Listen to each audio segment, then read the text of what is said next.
සුබ දවසක් ප්‍රාර්ථනා කරන හැම දිනාටම. ඉතින් ඔයාලා මේ එකතු වෙලා ඉන්නේ natural organic beauty culture concept එක හරහා දීර්ඝකාලීන දවසින් දවස වැඩි වෙන හිතකර ඒ වගේම ඉක්මන් ලස්සනක් ලබා ගන්න කොහොමද කියලා අපි කතා කරන වීඩියෝ සීරීස් එකත් එක්ක.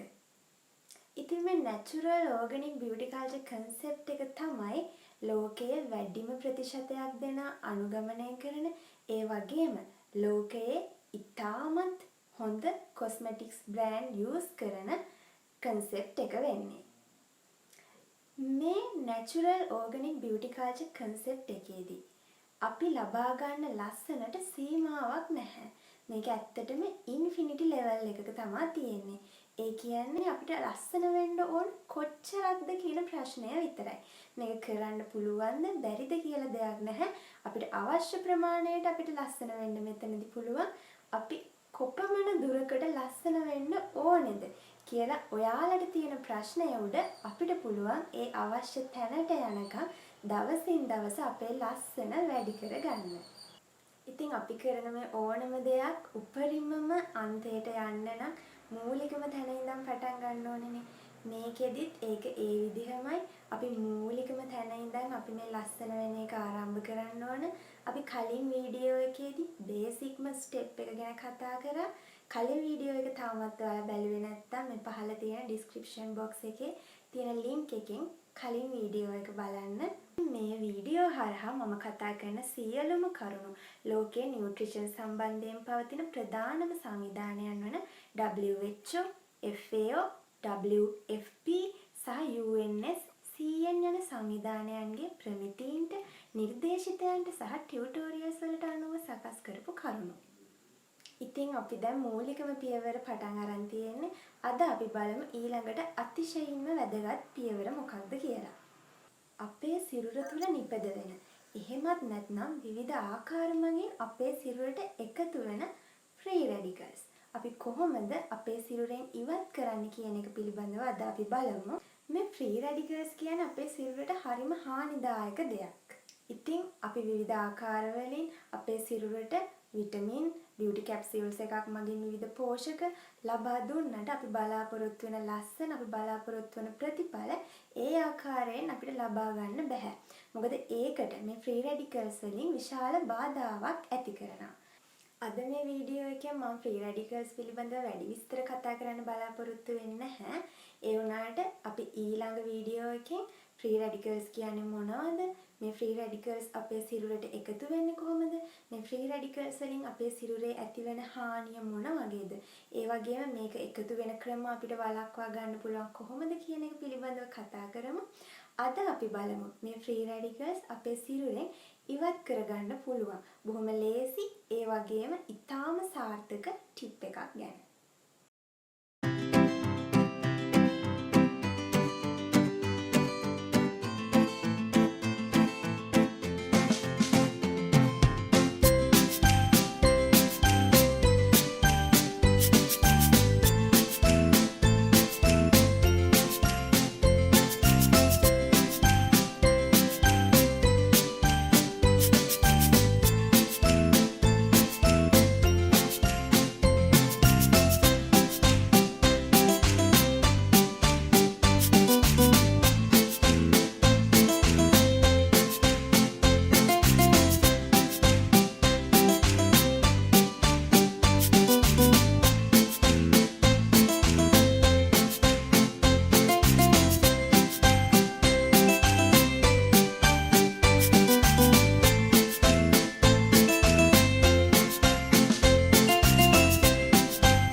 කරපු හානිදායක free radicals වලට එරෙහිව අපේ සිරුරේ ක්‍රියා කරන ද්‍රව්‍ය වලට අපි කියන ප්‍රතිඔක්සිකාරක කියලා. ඉතින් අද මම ඔයාලට කියලා දීපු මේ beauty drink එකේ විශේෂත්වය මොකක්ද කියලා දැන් මම කියලා දෙන්නම්. මම දැන් කලිනුත් සඳහන් කරා අපේ සිරුරේ නිපද වෙන අපේ සිරුරට එකතු වෙන ෆ්‍රී රැඩිකල්ස් වලට එරෙහිව සිරුරේ ක්‍රියා කරන ද්‍රව්‍ය වලට අපි ප්‍රතිඔක්සිකාරක කියලා හඳුන්වනවා. එහෙමනම් අපේ සිරුර තුල මේ ප්‍රතිඔක්සිකාරක බහුලව තියෙන්න ඕන. අපේ සිරුරට ප්‍රතිඔක්සිකාරක ලබා දෙනවා නම් අපේ සිරුරේ නිපද වෙන ෆ්‍රී රැඩිකල්ස් වලට එරෙහිව මේවට ක්‍රියා කරන්න පුළුවන්. අද අපි මේ හදපු බියුටි ඩ්‍රින්ක් එකේ අපි මොනවද යූස් කරපු ඉන්ග්‍රීඩියන්ට්ස්? අපි යූස් කරා pumpkin, carrot, aloe vera, lime and sugar. මේ ඉන්ග්‍රීඩියන්ට්ස් ඔක්කොම එක කැටගරි එකකට ගත්තොත් මේ දේවල් අපිට ඇන්ටිඔක්සිඩන්ට් එහෙම නැත්නම් ප්‍රතිඔක්සිකාරක ද්‍රව්‍ය විදිහට හඳුන්වන්න පුළුවන්. තව දුරටත් මම ඔයාලට පැහැදිලි කරන්න pumpkin සහ carrot. මේ දෙකේ බහුලවම අඩංගු වන විටමිනය තමයි විටමින් A. විටමින් A කියන්නේ ඉතාමත් හොඳ ප්‍රතිඔක්සිකාරකයක්. ඊළඟට ලයිම් ගත්තොත් ලයිම් වල බහුලවම අඩංගු වන්නේ විටමින් C. ඉතාමත් හොඳ ප්‍රතිඔක්සිකාරකයක්. ඊළඟට ඇලෝ වේරා ගත්තොත් මේකේ බහුලවම අඩංගු වන්නේ විටමින් E. මේකත් ඉතාම හොඳ ප්‍රතිඔක්සිකාරකයක්. තවත් සීනි, sugar වල අඩංගු වන්නේ මේ ප්‍රතිඔක්සිකාරක ගුණ. ඉතින් මේ ද්‍රව්‍ය මම නිර්දේශ කරලා තියෙන්නේ අපි එදිනෙදා අපිට daily recommended amount එකකින්. ඉතින් මේ ප්‍රමාණ වලින් අපි මේක අපේ සිරුරට ලබා දෙනකොට මේකෙන් අපේ සිරුරට ලැබෙන ඇන්ටිඔක්සිඩන්ට් ඉෆෙක්ට් එක මගින් ප්‍රතිඔක්සිකාරක ගුණය මගින් අපේ සිරුරේ එකතු වෙලා තියෙන එහෙමත් නැත්නම් එදිනෙදා පරිවෘත්තීය ක්‍රියාවලදී නිපද වෙන ෆ්‍රී රැඩිකල්ස් එක්ක ක්‍රියා කිරීමේ හැකියාවක් අපේ සිරුරට ලැබෙනවා. ඉතින් මේ ෆ්‍රී රැඩිකල්ස් ඉවත් වෙනවත් එක්කම අපේ සිරුරට ලැබෙන වාසි ඉතාමත් විශ්මිතයි. මේ වාසි ඒ කියන්නේ අපේ සිරුරේ පැහැපත් වීම දවසින් දවස වැඩි වෙනවා. අපි බලාපොරොත්තු වෙන ලස්සන ඒ විදිහටම අපිට ලබා ගන්න පුළුවන්.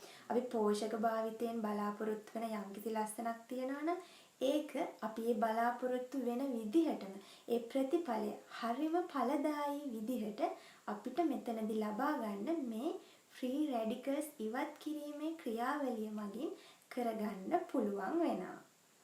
අපි බලමු මේ විටමින් A සිරුරට ලබා දීමේදී සැලකිලිමත් විය යුතු විශේෂ කරුණු මොනවද කියලා. අනෙක් විටමින් වගේ නෙමෙයි මේ විටමින් A දෛනික නිර්දේශිත ප්‍රමාණය ඉක්මවා සිරුරට ලබා දීම අහිතකරයි. එමගින් සිරුරට සයිඩ් ඉෆෙක්ට් වගේම තවත් වෙනත් අහිතකර බලපෑම් ඇති කරනවා. මේ තත්ත්වය අපි විටමින් A ටොක්සිසිටි කියලා හඳුන්වනවා. විශේෂයෙන්ම අපි මෙතනදී pumpkin සහ carrot සඳහා નિયમિત ප්‍රමාණයක් සඳහන් කරේ ඒ නිසා. මේ ප්‍රමාණය සකස් කරලා තියෙන්නේ උපරිම දෛනික නිර්දේශිත අවශ්‍යතාවයට වඩා අඩුවෙන්. ඒකට හේතුව තමයි අපි දවසක් ඇතුළත ලබා ගන්නා තවත් ආහාර මගිනුත් අපේ සිරුරට මේ විටමින් A එකතු වෙනවා. ඉතින් මේ විදිහට එකතු වෙන්න පුළුවන් විටමින් A ප්‍රමාණය possibility එකත් එක්ක සලකලා මේ කියලා තියෙන drink එක සකස් කරලා තියෙනවා.